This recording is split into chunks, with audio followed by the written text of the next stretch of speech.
Hello and welcome to another episode of This Week in Construction with me, Steve Kerslake, the founder of Construction Sports. This week we have been to Birmingham. We went to NEC yesterday for the day one of the install show. What a pretty decent day, pretty impressive turnout, and a lot of people getting involved with different events. So that was a good crack. We are now back. It is boiling hot outside, so we can't complain about the weather. Once again, we are embracing it and loving it. Workers out there sweating their swallocks off, and everyone is having a good time because it's coming home. England, in the words of Harry Kane, have controlled their own destiny and now are into the last 16. It is an easy few days now, few weeks into the finals with a number of second tier kind of teams, and we will clean up and we will be in the final and will bring it home without doubt. There's no pressure whatsoever. It's all going to be easy and we will get the job done. Or we might bottle it in the next game. So let's see. Costain JV wins £65 million brace of water treatment upgrades. Southern Water has awarded Costain's joint venture with treatment a £65 million bundle of sewage and water treatment works. I've done a bit of work on the water and treatment side and I liked it. It was good civils work. That is promising for Costain. I think Costain have been quite in need of a few big jobs ago, yes, so hopefully that is positive news for them. Good guys. BAM are back in. Is it every week we come in here? BAM. We had a period of time where Langer Rocks keep nicking the headlines, but BAM, bam, bam, bam, bam. Done it again. They've planned 40 more job cuts.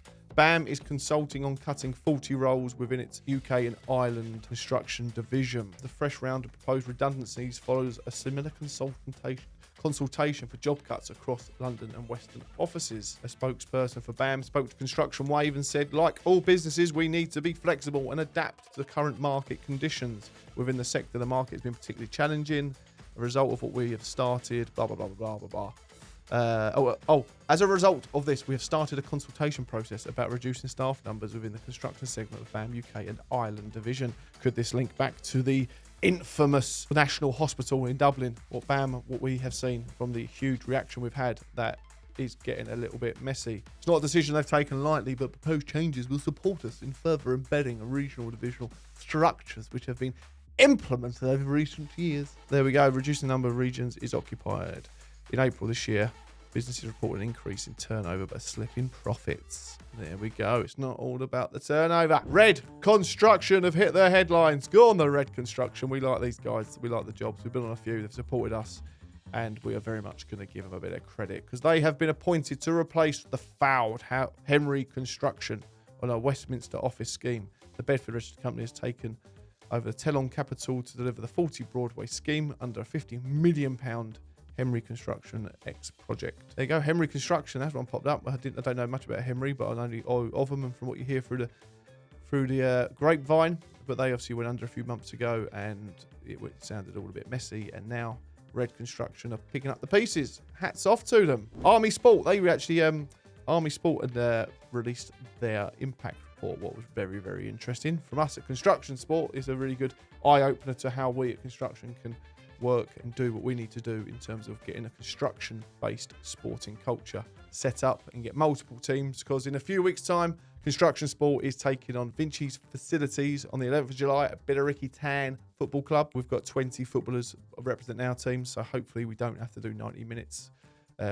as one individual. I will be more than happy for a 10-minute stint. That'd be me done. We've got a big meeting tomorrow night at Saracens HQ as well. What we're looking forward to speaking to about a particular event between now and the end of the year, looking around the October time, what is exciting. We're going to go big on that one. We're going to go big. We're going big. We want to have a good time. We want to get ready for that run down to Christmas after it. So things are looking good. Hillhead is going on up north, looking good. Big exhibition. I've not been able to get up there, but I do want to get up there one day, as well as Rail Live as well. I'd like to go there as well, but Rail Live always falls on my little boy's birthday, so that's never going to happen if it carries on that way. Other things to talk about, and there is one major thing. In 2022, according to the Office of National Statistics, and with the research done by the Build Network UK, it has been announced that 749 construction workers took their own life in 2022.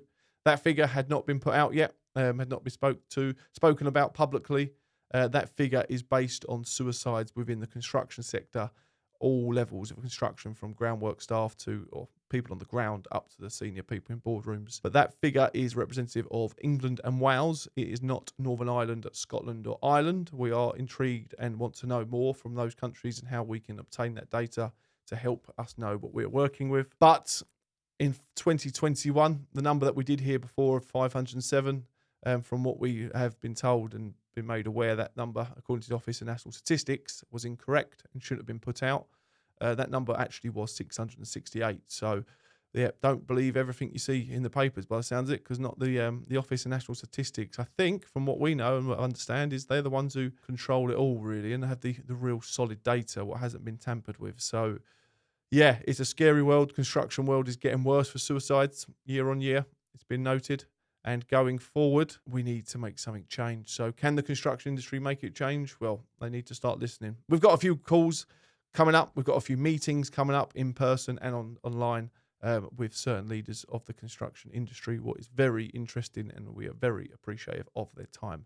And I look forward to seeing what it's all about. But a massive thank you to Phoenix Mechanical Electrical, who have just raised a substantial amount of money for us and donated that over to us. Also, a massive thank you again to the Vintage Tractor guys for all the work they've done there online. Fundraising is coming towards the end now, and we're hugely thankful to them for their hard work. And then Cavendish Professionals have taken out across a few sites over the last week with a few of their main contracting partners. One of them being Ardmore, was a great day last week, really beneficial. On the 18th of July, Thursday, the 18th of July, we are bringing to you from Liverpool Street to Richmond Park, once again along the river, our infamous London Marathon Trek. And if you aren't part of it yet, please get on board. It's a cracking day out. Last time we had about, I think, 10, 12 of us, and we also was very much followed by Radio 5 Live. It was good crack. So if you haven't been on these one walks before, it sounds like a boring walk, just going for a stroll, but I can promise you it's a cracking day out.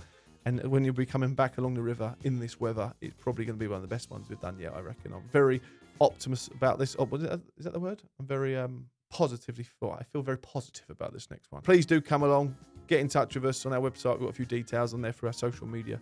You'll be able to find a link you can quickly just sign up to. We're not big hagglers or chasing money out of people. Get on board. We just want to be there to be able to support you guys and give a little bit back as a charity to you wonderful people. So, yeah, there is one more. We are taking part in a triathlon this Friday with our good friends over at Stonebridge.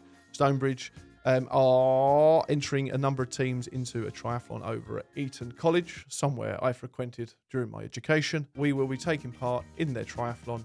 I'm not having to do 3 different events. Thankfully, as a team, we can divide the events out. I am chief cyclist. Alex Davis behind the scenes is also a cyclist on another team. So we're going to have a casual little cycle together on the triathlon, and then I'm going to absolutely put his pants down on the last 100 meters and rinse him and show him what leg power is all about. Teach these Gen Zs what it's all about. Have a cracking day, cracking week, cracking weekend. Enjoy yourself. Take care.